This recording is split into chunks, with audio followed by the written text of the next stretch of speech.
गोकर्णाश्च तुलुंगाश्च तथा सौराष्ट्रवासिनः. भगवान परशुरामांनी या भूमीचे 7 भागांमध्ये विभाजन केले. सौराष्ट्र, बर्बर, कोकण, करहाट, कर्नाट, तुलुंग व केरळ. प्रत्येक प्रदेश आपल्या संस्कृतीचा आणि इतिहासाचा एक अद्वितीय भाग आहे. कोकण फक्त एक भूभाग नाही. कू म्हणजे पृथ्वी आणि कोण म्हणजे कोण. पर्वत आणि समुद्र यांच्या मध्ये बसलेला हा एक अद्भुत प्रदेश आहे. निसर्ग आणि संस्कृतीचा एक सुंदर संगम. गोमंतक म्हणजेच आजचा गोवा, जिथे पवित्र नद्या वाहतात आणि पर्वत इतिहास सांगतात. मांडवी नदी पूर्वी गोमती म्हणून ओळखली जात होती.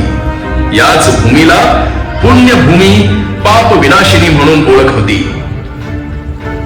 गोकर्ण दुत्तरे भागे सप्त योजना विस्तृतम तत्र गोवापुरी नाम नगरी पापनाशिनी. गोकर्णाच्या उत्तरेस भगवान परशुरामांचा काळ लाखो वर्षांपूर्वीचा आहे. राम आणि कृष्ण यांच्या आधी त्यांचा अवतार झाला होता. ते एक चिरंजीव आहेत. आजही ही भूमी त्या दिव्य संकल्पाची साक्ष देत आहे. भगवान परशुराम निर्मित प्रदेश फक्त इतिहास नाही, तर श्रद्धेचा शाश्वत प्रवास आहे. जय भगवान परशुराम, जय गोमंतक.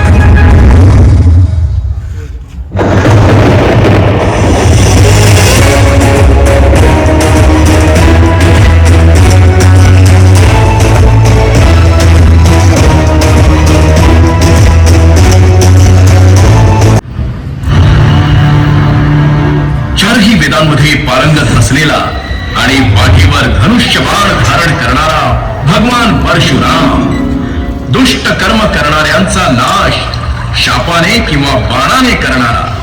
तो केवळ एक ऋषी नाही, तो केवळ एक योद्धाही नाही, तो आहे धर्माचा अटल संकल्प, अन्यायाचा अंत करणारी प्रचंड शक्ती. हा आहे प्रारंभ भगवान परशुरामांच्या अद्वितीय गाथेचा.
एक चिरंजीव आहेत.